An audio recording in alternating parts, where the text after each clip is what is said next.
মুসলমান কখনো মৃত্যুকে ভয় পায় না। কি বলে, মুসলমান কি মৃত্যুকে ভয় পায়? আমার আপনার জীবন কয়টা? বলেন, একটা আওয়াজ বলেন না, জীবন কয়টা ভাইয়ারা আমার?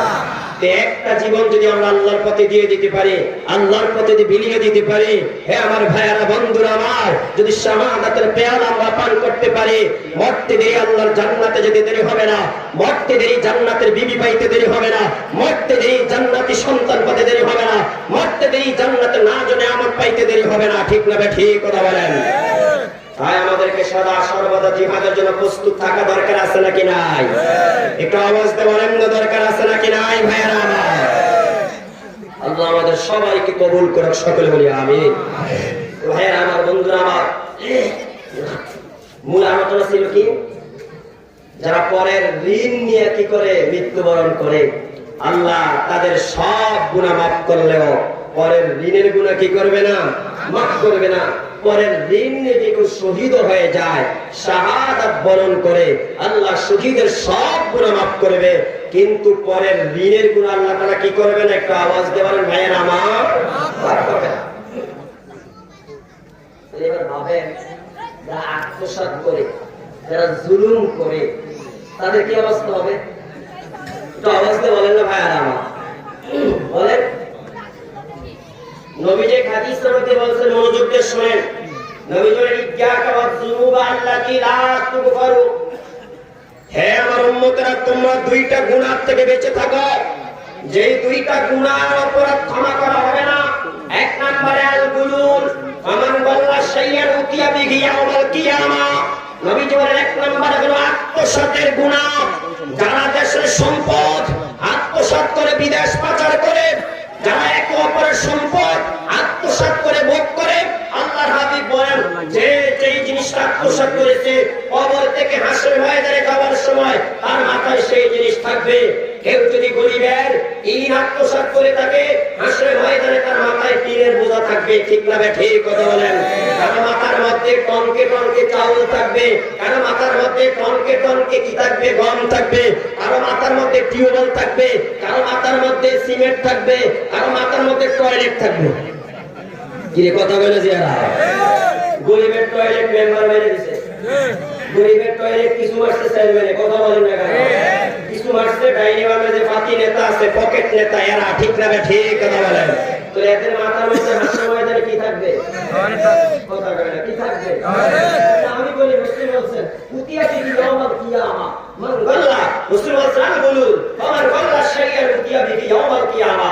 যে যেই জিনিস আত্মসাৎ করছে, যে যেই জিনিস আত্মসাৎ করছে, ধরেন আপনি এই রাস্তাটা আপনি কি দিচ্ছেন? বাজেট নিয়েছেন। কথা বলেন না? এই রাস্তাটা আপনার, আপনি নিচ্ছেন, এটা করে দিবেন আপনি। ধরেন 50 কোটি টাকা বাজেট হয়েছে, এখানে মনে করেন যে আপনি কি করলেন, 10 কোটি টাকা ফ্রিজ আছে না, ফ্রিজ ধরেন 10 কোটি টাকার ফ্রিজ লাগবে। এই 10 কোটি টাকা ফ্রিজ থেকে 5 কোটি টাকা আপনি মাইনা দিলেন। মনে রাখবেন, হাসরের ময়দানে 5 কোটি টাকার এই ফ্রিজের দাম আপনার মাথায় থাকবে। ঠিক না বে ঠিক কথা বলেন? দেখবেন হাসরের ময়দানে আপনাদের জেলা এমপি সাহেবের মাথার মধ্যে, মন্ত্রী সাহেবের মাথার মধ্যে ফ্রিজের বস্তা, ফ্রিজের দাম, চাইলের বস্তা, ডাইনের বস্তা, রডের বস্তা, সিমেন্টের বস্তা। আরে কথা কয় না কেন এরা? আরে কি ব্যাপার কি? আমাকে এমপি সাহেবের মাথার মধ্যে এগুলা কেন? আমাকে মন্ত্রী সাহেবের মাথার মধ্যে এগুলা কেন? আমাকে মেম্বার সাহেব তো দুনিয়া থাকতে ভালোই দেখলাম, দাড়িও আসছিল, নামাজও করছে, রোজাও রাখছে, লম্বা জামা আসছিল, মাঝে হইতে দেখা যায় হজও করছে, ওমরাও করছে, আর ওয়াজ মাহফিলে দান করছে, মসজিদও দান করছে, মাদ্রাসা দান করছে। আরে মেম্বার সাহেব গোপনে গোপনে বুঝি আকাম করছে। কি কথা বুঝেন না মনে হয়? আরে চলছে তো ভালো মতো নেই, দুনিয়াতে তো ভালোভাবেই চলছে, কিন্তু আজকে যে হাসরের ময়দানে দেখা যায় মেম্বার সাহেবের মাথার মধ্যে চাউলের বস্তা, ডালের বস্তা, পেঁয়াজের বস্তা, রসুনের বস্তা, লেবের বোঝা, কম্বলের বোঝা। কথা কর না কেন ভাইয়েরা? সবাই তো একরকম না, কিছু আছে না? কথা বলেন। করোনাকালীন সময় একই নাম্বারে শত শত মানুষের টাকা ঢুকছে। কি ভাই কথা বলেন না? এক নাম্বারে শত শত মানুষের কি ঢুকছে? সরকারে দিচ্ছে সবাই, কিন্তু খাইছে কয়জনে? কারো চকির তলে তেলের মতো, কেউ চাউল দিয়ে পুকুর ঘুরেছে। কথা বলেন না? এদের মাথা হাসপাতালে চাউলের বস্তা থাকবে না, চাউলের টাক থাকবে না? এরা কথা বলে না কেন? হাদিস কি বিশ্বাস হয় না আপনাদের নাকি ভাই? যে যে অপরাধ করবে, যে যে জিনিস আত্মসাৎ করবে, যদি আপনি জায়গা আত্মসাৎ করেন তাহলে আপনার মাথার মধ্যে হাসর ময়দানে 7 তবক জায়গা থাকবে। ঠিক না? ঠিক কথা বলেন, বুঝেন না আপনারা? বলা অপেক্ষায় থাকেন, একটু অপেক্ষা করেন, হাসর ময়দানে আমরা কামসা দেখবো ইনশাআল্লাহ। সূরাতুল মুমিনুন মধ্যে আল্লাহ তাআলা বলছেন যে দুনিয়াতে আমার নামাজি বান্দা যারা ছিল, ইমানদার যারা ছিল, নেককার যারা ছিল, পরহেজগার যারা ছিল, আল্লাহওয়ালা যারা ছিল, আলেম ওলামা যারা ছিল, এরা নেক কাজ করছে, ভালো কাজ করছে, নামাজ পড়ছে, রোজা রাখছে, কোরআন তেলাওয়াত করছে, হজ করছে, উমরা করছে, সত্য কথা বলছে। তোমরা এদেরকে নিয়ে তাতাহাকুল, হাসি তামাশা করতা, টিটকারি করতা, মস্কারি করতা, এদেরকে নিয়ে টিটকারি করতে যা, মস্কারি করতে যা, এদেরকে নিয়ে তোমরা বাজে মন্তব্য করতে যা, বিদ্রোহ করতে যা, আমাকে ভুলে গেছো, আমার জিকির ভুলে গেছো, পরকাল ভুলে গেছো। আজকে মজা বুঝো, আজকে মজা বুঝো, আজকে মজা বুঝো, আজকে সাজা ভোগ করো। ঠিক না? ঠিক করে অপেক্ষা করে এ কত বড় দুর্নীতিবাজ সেটা প্রকাশ পাবে। হাসর ময়দানে প্রকাশ হওয়ার আগে তো দুনিয়াতে নথিপত্তি যা আছে সব প্রকাশ হয়ে যাচ্ছে। ঠিক না? ঠিক কি হইতেছে না? আর এই কথা বলে না, কি আজীব ব্যাপার। তাহাজ্জুদ করে, মাথায় ভেজাবো লাগা, হজও করে, উমরা করে, তসবিহ হাতে আছে, কোরআন তেলাওয়াত করে, যায় নামাজও আছে, হ্যাঁ নাকি আমার দুর্নীতি ধরা খায়। ঠিক না? ঠিক কথা বলেন। এমনই দুর্নীতি করছে আল্লাহ রান্না করা খানাও খাইতে পারে। কি ভাই কথা বলেন না কেন আপনারা? আল্লাহ সার দেয়, ছেড়ে দেয় না। বলেন আল্লাহ সার দেয়।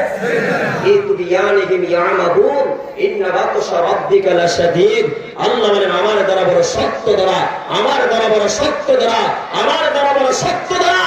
যখন কিয়ামতের ময়দানে এক শ্রেণী জাহান্নামে যাবে, যাওয়ার পরে তারা বলবে রব্বানা আখরিজনা মিনহা ফাইন উদনা ফাইন্না যালিমুন। হে রব আমাদেরকে এখান থেকে বের হওয়ার সময় দেন, বের হওয়ার সুযোগ দেন।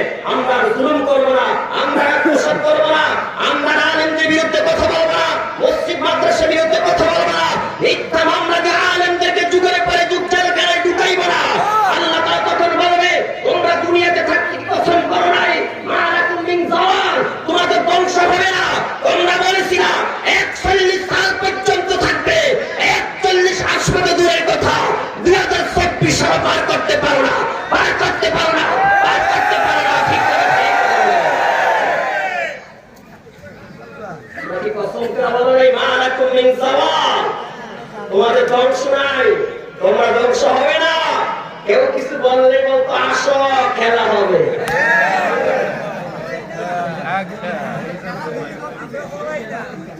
গুন্ডা বাহিনী নিয়ে আসো খেলা হবে। ভাই কথা বলেন না, আমরা অন্যকে বুঝতে কি আমরা একটা যুবকী ব্যাপার কি কথা বলেন না কেন? বুড়া চাষা ধাক্কা একটা দিলে মক্কা যাইবে, হে আয়ো খেলা হবে। আল্লাহ অহংকারীকে পছন্দ করে না, আল্লাহ অহংকারীকে ভালোবাসে না। ঠিক না? ঠিক করে ক্ষমতা পেয়ে করার অহংকার করেছিল, সম্পদ পেয়ে করার অহংকারী করেছিল, ক্ষমতা পেয়ে আবুজের অহংকারী করেছিল, ক্ষমতা পেয়ে নমরুদ অহংকারী করেছিল। ঠিক না? ঠিক টিকতে পারছে? বলেন না টিকতে পারছে? আওয়ামী লীগ থাকলে, বিএনপি থাকলে আমাকে কি আসে না? কথা বলেন না কেন?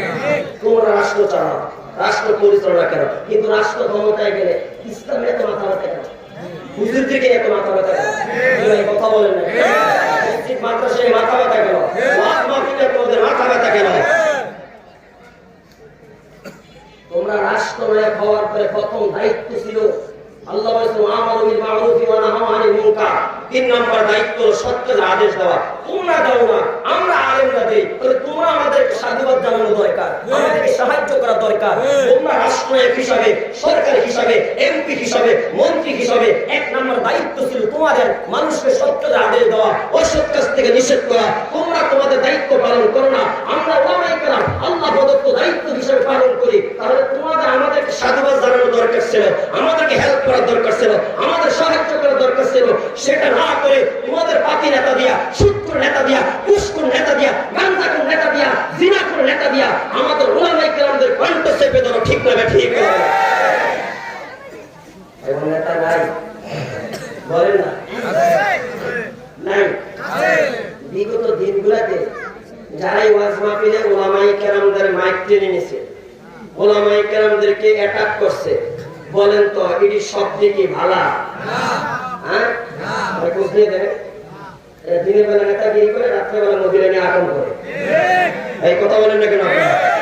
বর্তমান সমাজের দিকে তাকান, যারা রাত্রেবেলা পরকিয়া করে, মদ পান করে, রাত্রেবেলা ইয়াবা খায়, হিরোইন খায়, গাঁজা খায়, অন্যের বৌনিয়া, অন্যের মেয়ে, সুন্দরী মেয়েদেরকে চাকরির কথা বলে তাদের মান ইজ্জত সম্মান নষ্ট করে, আজকে এই হোটেলে, কালকে ওই হোটেলে, আজকে এই কেবিনে, কালকে ওই কেবিনে, এই সমস্ত বাটপার শিকার সন্ত্রাস লুটতে যারা, তারাই দিনের বেলা জিনা করে বিচার করতে যায়। ঠিক না ঠিক?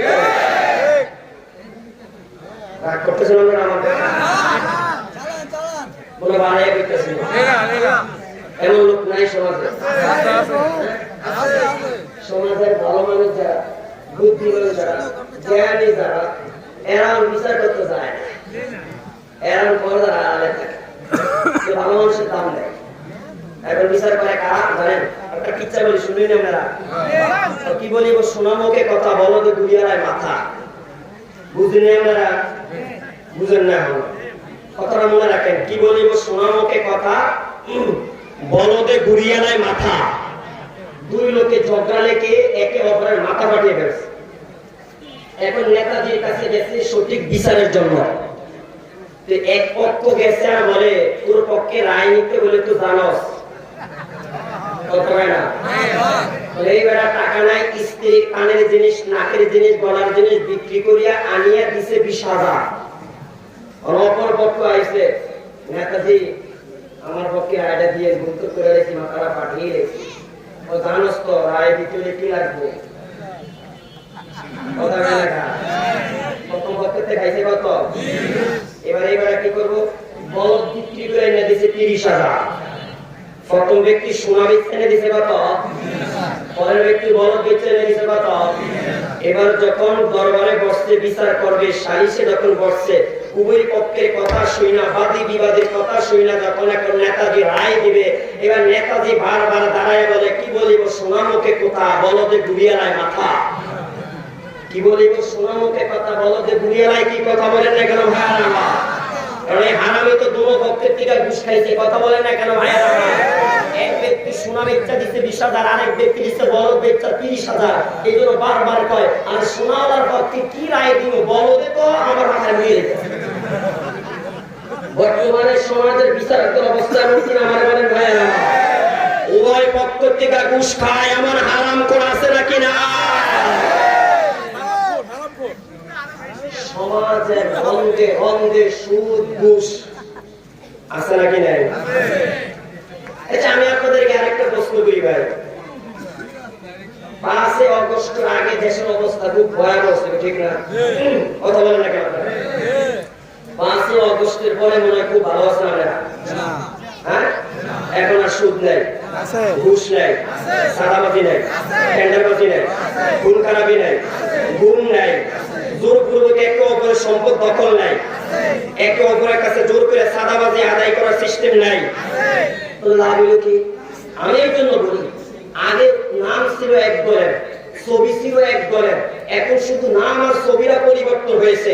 তাদের রীতি এক, নীতি এক, রক্ত এক, কাজ এক, কর্ম এক, সব এক। ঠিক না? ঠিক কথা বলেন।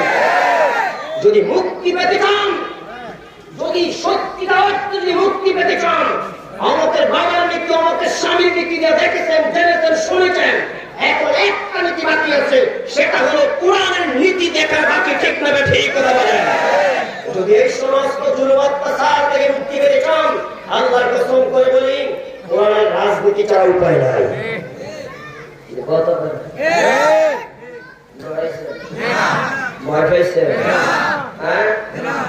যে কোনো দল আসে, আমাদেরকে আতঙ্কে থাকতেই হবে।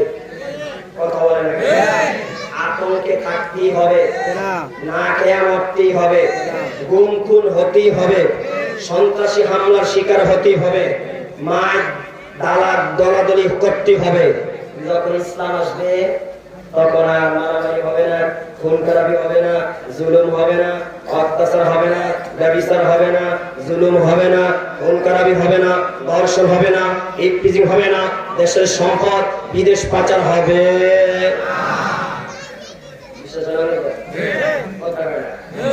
বিশ্বাস হয় না? একটা হাদিস শুনে আপনাদের, একটা হাদিস বুখারী শরীফের একটা হাদিস শুনে, শুনবেন আপনারা? শুনবেন? কথা বলেন না, শুনবেন? কথা বুঝতেছেন নাকি? আল্লাহ আমাদের আয়েশা সিদ্দিকা রাদিয়াল্লাহু তাআলা আনহা বলেন, মাখজুমি গোত্রের একটা সম্ভ্রান্ত মহিলা, সুন্দরী রূপসী মহিলা একবার চুরি করলো। কি করলো? কথা বলেন না। চুরির দায়ে ধরা পড়ে গেল। নবীজির কাছে বিচার আসছে। ইসলামের বিধান কি? আস-সারিকু ওয়াস-সারিকাতু ফাকতাউ আইদিয়াহুমা। চোর নারী হোক পুরুষ হোক চুরি করে ধরা গেছে, কি কেটে দাও। অভাবের কারণে যারা চুরি করছে তাকে বিধানটা আলাদা, মনে রাখবেন। এখন এই মহিলা তো অনেক দামি দামি মহিলা, সম্ভ্রান্ত বংশের মহিলা, খুবই উঁচু বংশের মহিলা। এখন নবীর সাহাবীরা কানাঘুষা করে হুজুরের কাছে এমন কে যাবে যে সুপারিশ করবে এই মহিলার চুরির বিচারটা হাত না কেটে অন্য কোনো পদ্ধতিতে জরিমানা করে করা যায় কিনা। কেউ সাহস করতে পারে না। সবাই বলে রাসূলের প্রিয় নাতি ওসামা ইবনে যায়েদের কাছে যাও, ইনার কাছে বলো, ইনাকে নবীর কাছে পাঠাও। ওসামা ইবনে যায়েদকে বললেন, তিনি নবীর কাছে গেলেন, যে বললেন, নানাজি এই মহিলা তো অনেক সম্ভ্রান্ত বংশের মহিলা, এই মহিলা চুরি করে ধরা গিয়েছে, হাত না কেটে অন্য কোনো পদ্ধতিতে তার এই পাপের জরিমানা করা যায় কিনা, বিচার করা যায় কিনা। তখন নানাজি নবীজি বললেন, ওসামা তুমি কি আল্লাহ তাআলার নির্ধারিত সীমার ব্যাপারে সুপারিশ করতে আসছো?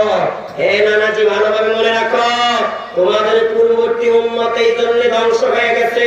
তাদের মধ্যে যখন কোন গরিব, কোন দুর্বল, অসহায় মানুষ যদি অন্যায় করত, তখন তার বিচার হইতো।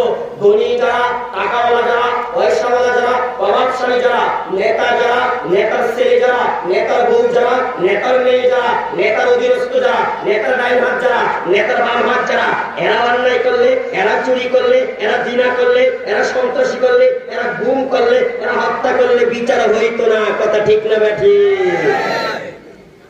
ধীরে নাতি তুই যে ব্যাপারে সুপারিশ করতে আসছিস। শোন, লাওয়ান্না ফাতিমা বিনত মুহাম্মদ সাল্লাল্লাহু আলাইহি ওয়াসাল্লাম লা সারাফাত লাকাতাত ইয়াদাহা, যদি আমার কলিজার টুকরা ফাতেমা চুরি করত, আমি মুহাম্মদ নিজে তার হাত কেটে দিতাম। চিল্লে বলি আল্লাহু আকবার। নবী বলে, আমার মেয়ে ফাতেমা যদি চুরি করত, আমি কি কেটে দিতাম? রাজি কথা বলে না কেন?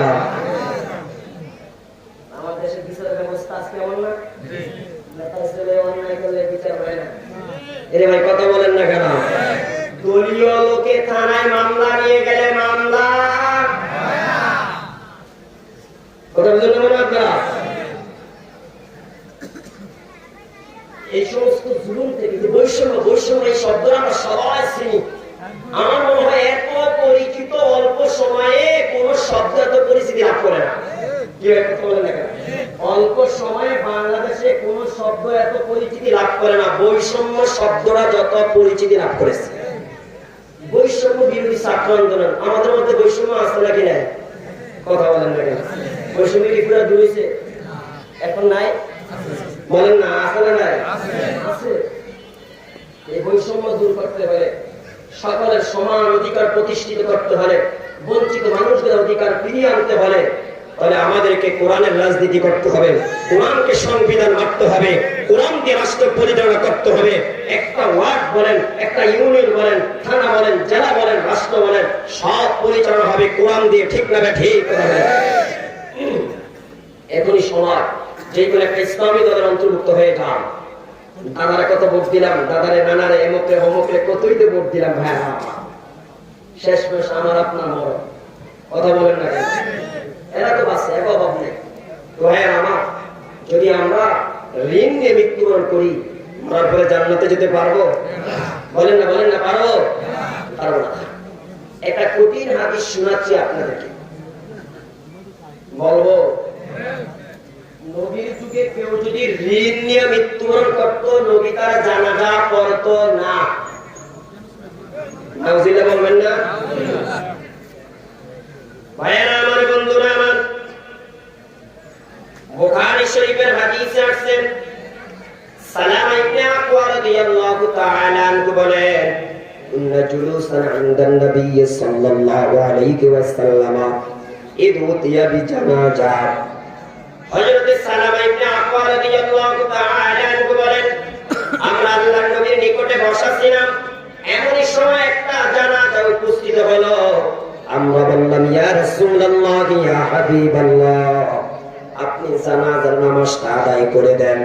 আল্লাহর হাবিব পাল্টা প্রশ্ন করলেন, হাল আলাইহি দাইনুন, নামাজ পড়ব পরে আগে বলো তার উপরে কোনো ঋণ আছে কিনা, ঋণ আছে কিনা। বুঝতেছেন কথা আমার ভাইয়েরা আমার? সাহাবীরা জবাব দিলেন না, ইয়া রাসূলুল্লাহ, ইয়া হাবিবাল্লাহ, তার উপর কোনো ঋণ নাই, ঋণ নাই। নবীজি তার জানাজা নামাজ আদায় করে দিলেন। সাহাবীরা বলেন, তারপরে আরেকটি জানাজা উপস্থিত হলো। সাহাবায়ে কেরাম বললেন, ইয়া রাসূলুল্লাহ, ইয়া হাবিবাল্লাহ, আল্লাহর নবী আপনি জানাজার নামাজ আদায় করে দেন। নবীজি আবার প্রশ্ন করলেন, হাল আলাইহি দাইনুন, এই ব্যক্তির উপর কোনো ঋণ আছে কিনা, ঋণ রেখে মৃত্যুবরণ করছে কিনা। সাহাবীরা বললেন, হ্যাঁ নবীজি তার উপর ঋণ আছে। নবীজি বললেন, কত? সাহাবীরা বললেন, 3 দিনার। আল্লাহর হাবিব আবার প্রশ্ন করলেন, ফাহাল তারাকা শাইয়া, সে ঋণ পরিশোধ করার মতন কোনো কিছু রেখে গেছে কিনা। সাহাবীরা জবাব দিলেন, হ্যাঁ নবীজি ঋণ পরিশোধ করার মতন টাকা রেখে গিয়েছে, দিনার দিরহাম রেখে গিয়েছে। আল্লাহর হাবিব তখন তার জানাজার নামাজ পড়লেন। নবীর সাহাবীরা বলেন, তারপর আরেকটা জানাজা উপস্থিত হলো। কয়টা হলো বলেন না, কয়টা? এবার সাহাবীরা বললেন, ইয়া রাসূলুল্লাহ, ইয়া হাবিবাল্লাহ, সাল্লি আলাইহা, আপনি তার জানাজার নামাজটা পড়ে দেন। সাহাবীরা নবী প্রশ্ন করলেন, হাল আলাইহি দাইনুন, তার উপর কোনো ঋণ আছে কিনা। সাহাবীরা জবাব দিলেন, নবীজি হ্যাঁ হ্যাঁ তার উপর ঋণ আছে। নবী প্রশ্ন করলেন, কত দিনার? তারা বলল 3 দিনার। আল্লাহর হাবিব আবার প্রশ্ন করলেন, এই ঋণ পরিশোধ করার মতো অর্থ রেখে গেছে কিনা, টাকা পয়সা রেখে গেছে কিনা, দিনার দিরহাম রেখে গেছে কিনা।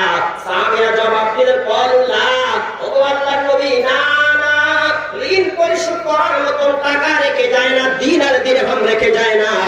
আল্লাহর হাবিব তখন বললেন, হে আমার সাহাবীরা, সাল্লু আলাইহি, সাল্লু আলা সাহিবিকুম, তোমরা তোমাদের সাথীর জানাজার নামাজ পড়ো, আমি মুহাম্মদ তার জানাজার নামাজ পড়ব না। কেন? তার উপর ঋণ আছে, আমি মুহাম্মদ তার জানাজা পড়লে লাভ হবে না। যেই পর্যন্ত ঋণ মুক্ত না হবে সেই পর্যন্ত তার জান্নাত নসিব হবে না। কথা ঠিক না বেটি? পাশের থেকে সাহাবী আবু কাতাদা রাদিয়াল্লাহু তাআলা আনহু বলে, সাল্লি আলাইহি ইয়া রাসূলুল্লাহ, ও নবীজি আপনি তার জানাজা পড়ে দেন।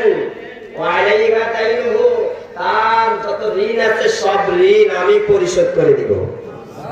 সুবহানাল্লাহ বলবেন না? যখন কাতাদা রাদিয়াল্লাহু তাআলা ঋণ পরিশোধ করার জিম্মাদারি নিলেন, তখন নবীজি তার জানাজার নামাজ পড়লেন। মুসলমান ভাইয়েরা আমার একটা চিন্তা করে দেখেন, জানাজা আসলো, নবী প্রশ্ন করলেন ঋণ আছে কিনা, বলল না, জানাজা পড়ে দিলেন। আবার আরেকটা জানাজা আসলো, প্রশ্ন করলেন ঋণ আছে কিনা, বলা হলো আছে। পরিশোধ করার মতন টাকা আছে কিনা, বললেন হ্যাঁ আছে, জানাজা পড়লেন। তৃতীয় নম্বরে আরেকটা লাশ আসলো, সাহাবীরা বললেন জানাজা পড়ে দেন। নবী প্রশ্ন করলেন ঋণ আছে কিনা, বলা হলো ঋণ আছে। আল্লাহর হাবিব বললেন পরিশোধ করার মতন ব্যবস্থা আছে কিনা, বললেন যে না। নবীজি বললেন তাহলে তার জানাজা আমি পড়ব না, তোমরা তোমাদের সাথীর জানাজা পড়ো। তাহলে হাদিস দ্বারা কি প্রমাণিত হলো ভাইয়েরা আমার? কোন ব্যক্তি যদি ঋণ নিয়ে মৃত্যুবরণ করে, যদি রাসূল তার জানাজা না পড়ে থাকেন, তাহলে আমাদের মধ্যে যারা দেশের সম্পদ বিদেশ পাচার করে, জুলুম করার বেলা 1 নাম্বার, পরের সম্পদ মেরে খাওয়ার বেলা 1 নাম্বার, পরের অর্থ করি টাকা পয়সা জায়গা জমি মেরে খাওয়ার বেলা যারা 1 নাম্বার, তাহলে বলেন এদের জানাজার নামাজ বাংলাদেশে হওয়া দরকার না কুকুর শিকারার মতন তাদেরকে মাটিতে ফেলে রাখা দরকার? কোনটা দরকার বলে? আমার দেশে নাস্তিকেরও জানাজা হয়। কি রে ভাই, কথা বলেন না কেন? আমার দেশে নাস্তিকেরও কি হয় বলেন না ভাইয়েরা আমার? জানাজা হয়। যেই লোকটা সারাটা জীবন ইসলাম বিদ্বেষী ছিল, ইসলামের বিরুদ্ধে কথা বলছে, হেজাবের বিরুদ্ধে কথা বলছে, আমাদের মা বোনদের হেজাব নিয়ে টানাটানি করেছে, আমাদের কোমলমতি মেয়েদের হেজাব নিয়ে টানাটানি করেছে, আমাদের মা বোনদেরকে অর্ধ উলঙ্গ করে কলেজ ভার্সিটি রাস্তাঘাটে হাঁটানোর মতো বক্তব্য দেয়। এই সমস্ত নাস্তিক মুরতাদের জানাজা আমার দেশে হয়। ঠিক না ভাই? ঠিক কথা বলেন। নবী জানাজা দিলেই জান্নাত পাওয়া যাবে? কি ভাই কথা বলেন না কেন? নবী জানাজা দিলেই কি জান্নাত পাওয়া যাবে? ওলামায়ে কেরাম জানাজা পড়লে কি জান্নাত পাওয়া যাবে? যদি নবী জানাজা পড়লে জান্নাত পাওয়া যাইতো তাহলে আব্দুল্লাহ ইবনে উবাই ইবনে সুলুলও জান্নাত পাইতো, ঠিক না? ঠিক কথা বলেন। আব্দুল্লাহ ইবনে উবাই ইবনে সুলুল মুনাফিকদের সবচেয়ে বড় নেতা ছিল। এই আব্দুল্লাহ ইবনে উবাই ইবনে সুলুল মারা যাওয়ার পরে রাসূল তাকে কি দিলেন? জামা মুবারক দিলেন। রাসূল তাকে জানাজা দিলেন। রাসূল তাকে কবরে নামাইলেন। রাসূল তার কবরে মাটি দিলেন। কিন্তু আমি আপনাদের কাছে জানতে চাই, আব্দুল্লাহ ইবনে উবাই ইবনে সুলুল কি জান্নাতি না জাহান্নামী? একটু আওয়াজ দিয়ে বলেন না, জান্নাতি না জাহান্নামী? জাহান্নামী। ভাই আমার, ঋণ কত কঠিন বলে একটা পাপ যে রাসূল ঋণ নিয়ে মৃত্যুবরণ করার কারণে তার কি করে না বলেন না? জানাজাও পড়ে না। বলেন আজকে থেকে আমাদের সতর্ক হওয়ার দরকার আছে নাকি? একটু মুসলমানের আওয়াজ দিয়ে সবাই কথা বলেন না ভাইয়ের, আমার দরকার আছে নাকি না? আমার ভাইয়েরা, বন্ধুরা আমার, যেই ব্যক্তি ঋণ নিয়ে মৃত্যুবরণ করে আল্লাহর হাবিব বলেন তার রূহটা ঝুলন্ত অবস্থায় থাকে। জান্নাতি বলে তার রূহটা ইল্লিনে যেতে পারে না, জাহান্নামী বলে তার রূহটা সিজ্জিনে যেতে পারে না। ক্বালা রাসূলুল্লাহ সাল্লাল্লাহু আলাইহি ওয়াসাল্লাম, নাফসুল মুমিনি মুআল্লাকাতুন বিদাইনিহি হাত্তা ইউকদা আনহু। আমার আপনার নবী বলেন মুমিন ব্যক্তি আত্মাটা ঝুলন্ত অবস্থায় থাকে, আসমান জমিনের মধ্যখানে ঝুলন্ত অবস্থায় থাকে। আল্লাহর হাবিব বলেন যেই পর্যন্ত তার পক্ষ থেকে তার ওয়ারিসরা তার ঋণ পরিশোধ করে না দিবে সেই পর্যন্ত তার রূহ, তার আত্মা, তার নফসটা ঝুলন্ত অবস্থায় থাকে। বলি না আউযুবিল্লাহ। তিরমিজির বর্ণনা আছে, আমার আপনার নবী বলেন মান মাতা ওয়া হুয়া বারিউম মিনাল কিবরি ওয়াল গুলুলি ওয়াদ দাইনি দাখালাল জান্নাহ। আমার আপনার নবী বলেন যার মৃত্যু এমন অবস্থায় হবে যে সে অহংকারী করে না, অহংকার থেকে মুক্ত অবস্থায় যার মৃত্যু হবে, রাসূল বলেন মরবে আল্লাহর জান্নাতে চলে যাবে। দুই নম্বরে রাসূল বলেন ওয়াল গুলুল, আত্মসাৎ করা, মুক্ত অবস্থায় যার মৃত্যু হবে, যে আত্মসাৎ করে মৃত্যুবরণ করে না, পরের সম্পদ আত্মসাৎ করে মৃত্যুবরণ করে না, পরের জায়গা জমি আত্মসাৎ করে মৃত্যুবরণ করে না, রাষ্ট্রীয় সম্পদ আত্মসাৎ করে মৃত্যুবরণ করে না। আল্লাহর হাবিব বলেন এই অবস্থায় যে মৃত্যুবরণ করবে দাখালাল জান্নাহ, মরবে আল্লাহর জান্নাতে চলে যাবে। রাসূল তিন নম্বরে বলেন ওয়াদাইনে, যে ব্যক্তি ঋণ মুক্ত অবস্থায় মৃত্যুবরণ করবে, যার মরণটা এমন অবস্থায় আসবে সে ঋণ করে না, ঋণ মুক্ত অবস্থায় মৃত্যুবরণ করেছেন, আল্লাহর হাবিব বলেন মরতে দেরি, জান্নাতে যেতে দেরি হবে না। তাহলে এক নম্বরে অহংকার মুক্ত অবস্থায় মরা লাগবে, দুই নম্বরে আত্মসাৎ মুক্ত অবস্থায় মৃত্যুবরণ করা লাগবে, দ্বিতীয় নম্বরে ঋণ মুক্ত অবস্থায় মৃত্যুবরণ করা লাগবে। রাসূল বলেন যদি এই অবস্থায় মরতে পারো মরবা আল্লাহ জান্নাত দিয়ে দিবে। বলি সুবহানাল্লাহ। অহংকার আমাদের মধ্যে আসেনি? বলেন না আসেনি? অহংকার এটা অন্তরের ব্যাধি। কিসের ব্যাধি বলেন ভাইরা আমার? অন্তরের ব্যাধি। অন্তরের ব্যাধি হলো অহংকার। অহংকার এটি মারাত্মক একটা ব্যাধি। আল্লাহর হাবিব বলেন যার অন্তরে সরিষার দানা পরিমাণ অহংকার থাকবে, যার অন্তরে জাররা পরিমাণ অহংকার থাকবে সে জান্নাতে যাবে না। আবার যার অন্তরে এক জাররা পরিমাণ সরিষার দানা পরিমাণ ঈমান থাকবে ওই লোকটা একদিন একদিন আল্লাহর জান্নাতে যাবে। চিল্লায়ে বলে সুবহানাল্লাহ। অহংকার করব? বলেন না অহংকার করব? অহংকার দুই জিনিসের নাম। বলেন কয় জিনিসের নাম? দুই জিনিসের নাম। এক নম্বরে বাতারুল হাক্কি ওয়া গামতুন নাস, সত্যকে জেনে শুনে বুঝে প্রত্যাখ্যান করা। দুই নম্বরে নিজেকে বড় মনে করা, অন্যকে ছোট মনে করা। আমিই সব বুঝি, আমিই সব জানি, আমিই সব পারি, আমি সবার চেয়ে বড়, আমার আমল বেশি, আমার জ্ঞান বেশি, আমার বুদ্ধি বেশি। এরকম বলনেওয়ালা লোক আছে নাকি না? এরা কি অহংকারী? বলেন এরা কি ভাইয়ের আমার? সবাই বলেন না ভাইয়ের আমার, এরা কি? আল্লাহর হাবিব বলেন মান কানা ফি কলবিহি মিসকালু হাববাতিন মিন কিবরিন দাখালান নার। নবী বলেন যার অন্তরে এক জাররা পরিমাণ অহংকার থাকবে এই লোকটা জাহান্নামে যাবে। নবীজি তারপরে বলেন যার অন্তরে এক জাররা পরিমাণ ঈমান থাকবে এই লোকটা আল্লাহর জান্নাতে যাবে।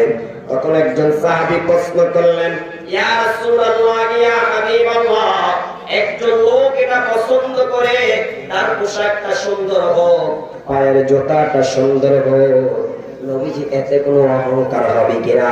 আল্লাহর হাবিব জবাব দিলেন, ইন্নাল্লাহা জামিলুন ইউহিব্বুল জামাল, আমার আল্লাহ নিজেই সুন্দর, তিনি সুন্দরকে পছন্দ করেন।